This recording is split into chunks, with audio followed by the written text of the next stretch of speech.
Did you know over 60% of first-time clients do not return for a second visit? That is so painful, but it doesn't have to be that way. That's where Maya comes in. Maya is the ultimate marketing software for the beauty and wellness industry. We have a proprietary funnel utilizing special algorithms to help connect the right consumers with the right providers at your business. This means that Maya helps you get higher spending clients you love to work with who stay the long haul. If you want to increase your revenue, increase your client count, increase your average ticket, and increase your new client retention, then you need Maya. Go to joinmaya.com to set up your own personal virtual tour and see why over 500,000 consumers have trusted Maya and the businesses we work with to find their perfect beauty and wellness pro. We promise you will love Maya. Thank you for joining me. This is KATI Whitledge with the Beyond the Technique podcast. It's still a new year. We're in January and we're bringing you fresh content, even if it's from a returning guest. This is my most visited podcast guest in the history of Beyond the Technique. We have Jay Williams back again. He's been with me a long time, and that's because he brings so much value to leaders in this industry. He joined me for episode 130, where he spoke about retention equals trust. Episode 141, he taught us that it's not what you say, it's what you ask. Fast forward to episode 261, the great retail debate. And then his most recent previous today was episode 398, this versus that. Now, what could he possibly bring that's new and fresh to you today? Today, we're talking about fast leadership. Now, somebody like me, I'm a high D on the disc. I'm like, yeah, I want to know what this is. Some of you might be like, I don't know. Fast leadership doesn't sound like high quality. So we're going to dive in. We're going to learn from Jay today. So without further ado, Jay Williams, welcome back to Beyond the Technique. Thank you. What episode is this? So the last this is number I episode heard 655. Wow. Yeah. How many downloads is that? Oh my gosh. I'd have to go look.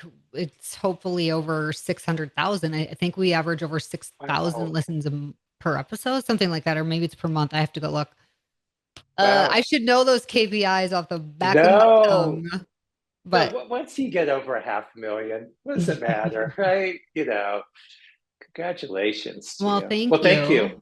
And to you as well. You've authored multiple books. You are sought after by a lot of industries outside of our industry because of how you work with leadership teams at the highest level. And you have this concept of fast leadership. So tell me, where the heck did this concept come from? It really evolved, and I think for anybody listening, you can probably relate, is that you don't have time to deal with the leadership stuff, either learning it or doing it. And so, humanity's scalable. So when I talk about other industries and the beauty industry, as a leader, it's the same. You guys are encountering the same challenges. And I don't have time. There's so much demand on my time. And I think when you look in the beauty industry specifically, it's predominantly women. So they could be the primary caregiver at home and they're the primary breadwinner. And so there's a lot on their plate, and they have this magic plate. No matter how much they eat, nothing disappears from it. And so I was hearing it within the industry. I was hearing it on the outside from leaders is I don't have time to go for leadership training, and I don't have time to do this leadership stuff. And so as I looked at leadership, how do we reduce it to its simplest elements? And as I began to look at it, I saw that it can be simple and people's immediate response, but it's hard. And I want to start there. Hard is not the opposite of simple. Complex is. So if you can agree that leadership can be simple in some way, shape, or form, I could shift your thinking with that. I will tell you that it's simple and it's hard. Not but it's hard and it's hard. What's hard is in the moment until you develop these thinking and skills you need. And so to that point, I had to get to what is, if you reduce it to its irreducible essence, I found that it was around agreements, accountability, and alignment. Katie, I could have any conversation, I could almost solve any dilemma or challenge around those three things. And so if you start a conversation, generally, if someone's talking with me or having a conversation, there's some lack of alignment. And it could be in policy and procedure, it could be in process, it could be in their product, it could be in their people. And so what leads to alignment are agreements and accountability. And so my first question is, what agreements do you have in place around these things that are so important to you? And this is where it got really interesting for me. People would say, well, Jay, here's what my expectations are. And that's the starting point. There's a difference between expectations and agreements. Expectation generally is around one person. It's something I want you to do that you may not want to do, we haven't discussed, and you certainly haven't agreed to. On the other hand, an agreement is a what with a when and a how and an outcome. Now, if you're listening, yes, a consequence. I want to be careful because words have power. And people say, gee, I don't know if I could say consequences. So let's just say outcome because they both are driving you to the same place. So that's where the conversation starts is that, Jay, we have expectations. And so the first step is how do we form agreements? That right there was worth the price of admission for people, even to that shift in their vocabulary. And I was working with a group, they happened to be a group of salon leaders this week. And the person said, well, Jay, can we just eliminate expectations from our vocabulary? I said, I never heard the question asked. And as you're saying it, I would say yes, not in life as a whole. I'd have to go a little bit deeper. But as it relates to your leadership, I think you could remove that word, expectations, and you could use agreements. I think it has more weight, more credibility. So that was the first thing, is if we could form agreements. And the agreements could be around the consultation, around showing up on time, dress code, all the things we've heard for years, right? The culture, gossiping in the back room, whatever the case may be, education, those things. Now, there are some people I've worked with, Katie, they've said, Jay, I have agreements. I said, where are they? They go, they're in my employee handbook. It's what they signed. They have their signature too. And this may be the aha for some of your listeners. They say, I have that. I've spent the time. I've worked with a consulting group. We have agreements around our policy and procedure. The accountability came up. And this was interesting. When I was doing research, they had this group of leaders, and it was for Fortune 100 companies, but it doesn't matter. The challenge is the same. 82% of the leaders said they have tried and failed to hold people accountable. So what that told me with the 82%, 8 out of 10 people, almost everybody, feels as though accountability is a key element and it's important. And the other thing is, this is where I need help. So let me just pause. How did you shorten it? Is to simplify it, agreements and accountability. Once we began to solve that, there became this natural alignment. And by alignment, and it's interesting as I work with people, they'll call and they'll go, Jay, this person this and that person that. And as soon as you go to solve it, they go, oh, but they're really good people. They're really wonderful. And I say, I have no doubt about that. It's not that they're not working hard. They're not part of the culture. Alignment is, if they're working hard or rowing hard, they all rowing in the same direction. Are they rowing in the same cadence? Are you getting the same results from them working together? And so I'll pause there. That's how I simplified it. This quick leadership was to get to its irreducible essence. And I can address any conversation. I can help leaders to have any conversation around those three things. I agree that accountability is the hardest. So to hear that over 80% try and fail at accountability is not surprising to me, but it's discouraging. So how do we fix that? It begins with shifting your thinking. That accountability is not a punishment. That's the first thing. And it goes back to the agreements, because if you're saying accountability is the hardest part, I'm with you on agreements, we have that. I use this analogy and I share it in the book. So if you've read it and you've heard it before, you can tune out for 90 seconds or so. Is I was looking at where people most commonly have agreements. So if you're listening and you have a car loan or you have a credit card or you have a mortgage, there's an agreement in place. When you don't make a payment after 30 days, there's never a time a text and email says, we had an expectation you would pay your bill within 30 days. And after 60 days, they said, after the email and the text, there was an expectation that you would get current. And after 90 days, there wasn't like we had an expectation after the 30 and the 60-day communication that after 90 days, you'd become current. There's an agreement in place of what you will do. And then the outcome, or you can say consequences, is that in the event that you're late 30 days, that you have a $45 penalty that you pay. In 60 days, we're going to identify you as a slow payer. And after 90 days, we're going to report you to the credit bureaus. There's also an agreement in place, Katie, that if you pay on time, in some cases, you don't have to pay interest. In some cases, it'll enhance your credit score. In some cases, they'll give you preferential interest should you make another loan. What was interesting, and everybody can relate to that, that's an agreement, not an expectation, is as I dissected it going back, that was what the agreement was. When was that agreement made? When nothing was wrong. I'm excited about getting a credit card. I'm excited about my car. I can't wait to get into my house.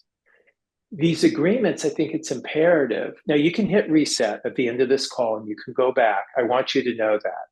You can hit reset, and I've used that word. Listen, when I go back with someone who's been a long-term employee, I just want to hit reset on our agreements. So I just want to share that with you. The ideal time is when they come on board, when everything's great. They're excited about working for you, excited about getting a paycheck, they're excited about their future. And so disproportionately, I would invest then in the agreements. Yep. And agreements are around clarity too. So there's this process is a little deeper. We're just staying at this level to keep it simple. About the questions that you ask to seek clarity so that you have agreement, there is accountability there. And the key about accountability is it is not your job as a leader to make decisions or determine the outcomes for them. You've done that work already in your policy and procedure and your culture and your values. The decisions I'm talking about is their decision to adhere to that or not. That they make that decision. The outcomes we've already agreed to. So my role as a leader is just to hold you accountable to the agreements that you've already made and the outcomes that we've already established. And so you can see me smiling. I don't know if this comes up on audio or video. This is another part of it as a leader, is that it's just a conversation. It's all it is. There's no fierce conversations. And by the way, if you're a Susan Scott fan, so am I. The book's right over here. That's not what I'm talking about. I think she articulates this in a different way. I'm just saying, people, I have to have a fierce conversation. I don't think that's her intention of that, but people use that, which now makes you nervous, right? Or they say, hey, I was in the South, they go, we have to have a come to Jesus talk. That's pretty scary. The leader is just a conversation, just a conversation. Let me pause there. Well, if this comes down to clarity on agreements, and we all have an opportunity, and it could be right now for everybody listening, to reset, revise the agreements to make them more clear, to get the buy-in across the board. You mentioned that one salon owner brought up that they were in her employee handbook. Mhm. Is that the right place and other places? What are your thoughts on where those agreements live so they can be revisited? And I would assume, just like anything, they should be revisited on a regular basis. What are your thoughts on it? The the timing that you mentioned is good. I think there's multiple opportunities for these agreements to show up. So I think they show up when you're rewarding your people. Your values are closely tied into this. So people say, well, what are you, a coach? Are you a consultant? I'm not. I'm a behavioral strategist. I help you to identify and uncover the behaviors based on your values that allow you to have agreements, hold people accountable, and create this alignment in your organization. And so I see it happening everywhere. So if you're going to acknowledge someone publicly, it has to do with this agreement we had. So with your retention, your referral, and your rebooking is based on that agreement. The accountability portion of it and the outcome allowed you to move to the next level in your commission structure. It allowed you to become a manager. So I incorporate in everything we do. When you are coaching your people, you say, I just want to talk about the agreements we have in place. So what is your understanding as it relates to our education agreement? Again, I'm looking for clarity first. And the reason I ask people questions, let me just step aside here so that people understand the thinking. I want to know what you know. I want to know what you think, and I want to know what you feel before I respond. So as a leader, you're leading with MIQ, most important question, versus MIS, most important statement. And so I incorporate it everywhere. To your point, the timing now. So the past week, 3 groups, and this happened to be in the salon industry, is that we've worked. And I'm going to tell you what people are paying me to do. I'm going to share with you guys, and you guys can do it on your own, is to take a job description. Now, there's another place, Katie, you asked, where would the agreements come in place? Is a job description. Mm. And how ironic, the very things that these people begged for, got dressed up for, put on makeup for, and said that they would do, they're now not doing 6 months later, 3 months later, whatever the case may be. So for you guys now, if you don't have a job description, then go into Chat GPT or Grok, whatever you're using, and ask, please give me a job description based on PBA standards, whatever standards you want. The next step is I would ask ChatGPT to give me an employee evaluation based on the role. So one of the things in working with a group, they had 5 different roles. I asked how many evaluations do they have? You want to guess how many they had, Katie? Oh, Lord. One. One. And I say that because that's what we have pretty much, right? Oh, It's like, okay. Whoopsie. Hey, and no, anything this I is good. say, You can't get okay. better. You don't know what you don't know. So this is good. Yeah. And for anyone listening, listen, I just share this with you because this is what I do all day. If you did Yeah. something else different all day, you would, it would shift my thinking as well. Mhm. So they had one, right? And it was generic. If you Mhm. just go into chat and ask them, will you give me a customized valuation based on this job description? It'll show up differently for Mhm. someone who's at the front desk, for someone who's a senior stylist, for someone who's new talent, right? For someone who's inventory management. Now, if you're listening, and again, this is, unfortunately for the people who paid me to do it, I'm sorry, you're going to hear this and go, why'd I have to pay you to do it?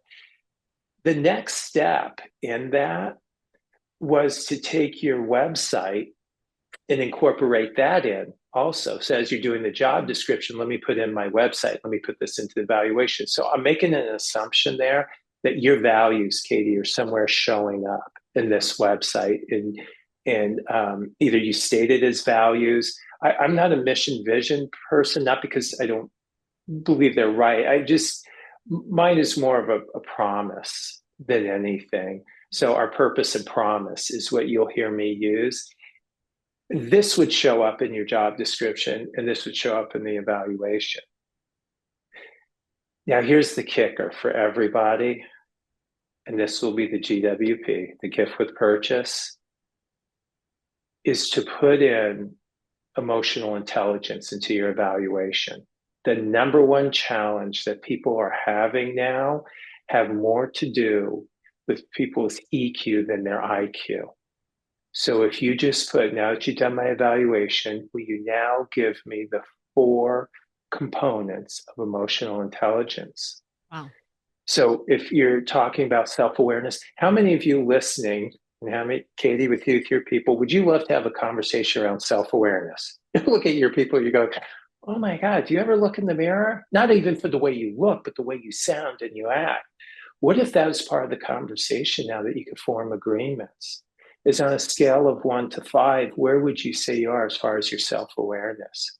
Where would you say, I would say you are? Where would you say your clients would say you are? Where would you say your peers would say you are? The reason I'm giving you this is because I think leadership can be simple, needs to be scalable and sustainable. There's a person I was working with that 3 locations, 85 people. Do you want to guess how many people were doing annual evaluations, Katie? It's the same number as the job descriptions. Wow. 1 person, the owner. And you got to believe the owner just dreaded this time of year. And I said, tell me about that. I said, they don't know. I don't know if my leaders will do it the way I do it. I don't know if they have the skill set to do it. Well, why don't you throw that in their evaluation then? This is another opportunity with chat. Please throw in ability to coach and develop the team, hold them accountable, how they work with conflict. So what happens if you develop this methodology that's based on your values, you form agreements, you now go in to the evaluation, you're just asking questions, just like I just did. I want to say with evaluations, to shift your thinking, that they're really the shortest evaluation you do all year. Because in theory, if you've had this constant communication, you're doing quarterly or monthly, it's just really validation of everything you've been talking about. I was talking with someone that's going into their evaluation. They say, I'm nervous. They're like a stellar performer. I said, oh, tell me about that. He said, I don't know if I'm getting fired or promoted. By the way, they got promoted. Is that what you want from your employees? Mm-hmm. So this agreements gives this open, honest, real-time communication. So now you've gone to ChatGPT, you have the job description, you have the evaluation, you've now customized it based on things you want them to have. Please put something in about conflict, difficult conversations, emotional intelligence, self-aware, self-regulation, social awareness, relationship management. Those are killer conversations. The last thing you want to do is give me 4 behaviors for each one of the categories on my evaluation. Well, that's key right there, because do you even understand? Yes. I heard a keynote speaker say that over 80% of people think they have a ton of self-awareness, but when actually reviewed, I don't know how she figured it out, it was like less than 30% actually do. So I'm like, there's a big gap there. Yeah. So here's the research that they're referring to is for emotional intelligence. Is this was a global study? Is 89% of the people, I'm sorry, 86% of the people thought that they had high emotional intelligence, specifically thought that they were self-aware. The actual number was somewhere between 10 and 15%. So it means everybody thinks they are and nobody is. Right. That's the net of it. And my experience has been people figured out the product and the process, they got wired. And if not, AI's helped you with that. I like to share that my work begins where AI leaves off. People are the wild card. And it's this behavior thing because they're managing a lot now. So whether they're making identity choices, maybe they're making religious choices, political choices, whatever choices that they're making, it's impacting them emotionally. And I don't know that they're thinking about, they may be self-aware. I'm stressed, I'm overwhelmed, whatever terminology that they're using. Is there self-regulation there? Do you realize that how that's impacting you? How does it impact your coworkers? How does it impact the person that you work for, you work with your clients? And so these are the things that I think there's a direct tie to retention, referral, rebooking, reviews, recommendations, relationships. So if people are looking to grow those things, they've deemed this soft skills. These are the hardcore skills the business is made of. For salon and spa owners listening, Jay, what would be the first place? Where would be the first place to start? Is it reading your book? I think, listen, a shameless plug, I want to say yes. So, Well, it's very here's, good because it's the first book I was ever exposed to about emotional intelligence. And then I read Emotional Intelligence 2.0, but yours came first. And that was my first exposure to that concept. So thank you. listen, I think you experienced what I experienced when I first learned about emotional intelligence, and I want to share it with everyone. Everyone. I think what's imperative as people are listening is that knowledge won't be our point of difference. And that's why I shared emotional intelligence as forthcoming. It wasn't my information. Your ability to help people think different will be your greatest skill set today, whether you're a stylist or whether you're a salon leader or salon owner. And so I think where you can start, and Katie mentioned a great book, which is Emotional Intelligence 2.0. And it's written by Dr. Bradbury and Dr. Gene Graves. It's a great book. Some of the chapters are half page long. Like they know people. They're really good. If you've read it already, EQ Applied would be the next one. Mm. Here's what I want to say though. If you're not a reader, and I'm saying AI and chat GPT, and here's why. This is not going to be your source. It's going to be a source. It's going to be someone that you don't work for. It's someone you collaborate with. So when I say AI, I'm saying as a collaborative tool. If you're not a reader, you don't have the time, again, because this is what people are sharing, whether it's true or not, that is their thinking, I don't have time. Go into chat GPT and just say, give me 80% of what I need to know about emotional intelligence with 20% of the information. Because I don't want you to delay this. And if you're going, I don't have the time, I'm not a reader, I can listen to it on audio, you can get what you need. And just to give you an example, if you just focus on self awareness, self regulation, social awareness, and relationship management, you've gotten a large part of emotional intelligence. Foundationally, what is there is empathy. So I just gave you a great deal of it. Now you can go in, you go, okay, I have it. I have a team and I want to share this with them.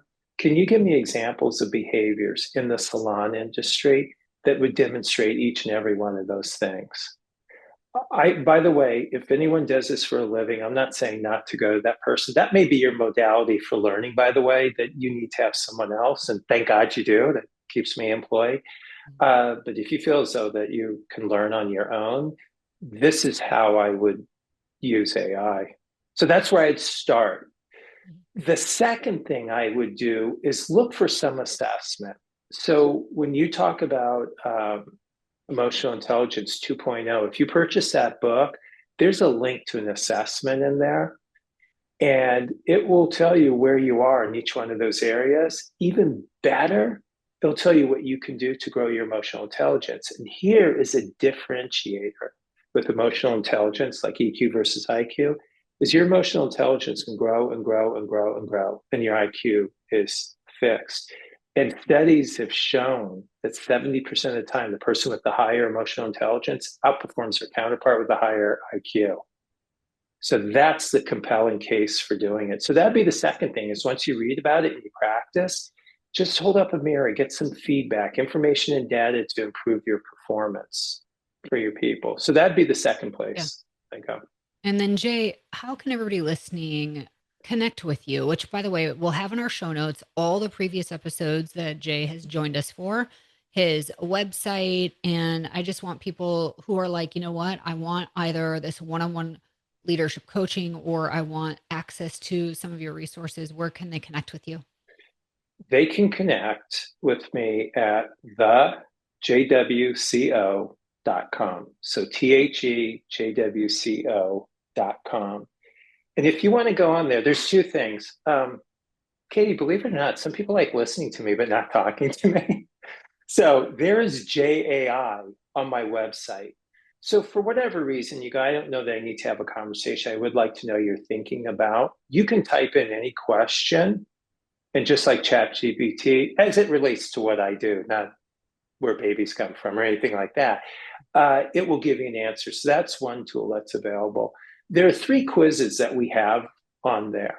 One is on for leadership, one is for coaching, how you function as a coach, and the other is around agreements, accountability, and alignment. And so those are things that there's no really investment except time. And in those, you get a response with where you are, and then things that you can do to try to raise your game. So thejwco.com. Amazing. Okay, well, what would be a final word of encouragement for everybody listening today as they enter into a new season and embrace this idea of fast leadership? Is that because you don't have time for leadership does not make it any less important. And so as you go out there, if you're in agreement with me, just ask yourself, what can I do? Instead of saying, I can't do this, and I can't do one-on-ones, and I can't have somebody come in, I don't have, just ask yourself what you can do and make sure that your leadership, here's what I want to leave you with, is that it's not a well-planned strategy that works. It's a well-executed strategy, and you need your people to do it. So when the leader gets better, the people get better. Yeah, so that's what I'd leave you with. If you're waiting for your people to get better, where does it start? It starts with you. Thank you, Katie. Thank you for being with me again, Jay. We're going to make this just an annual thing. It's going to be our I little love that. reunion every year. So I appreciate you so much. Thank you.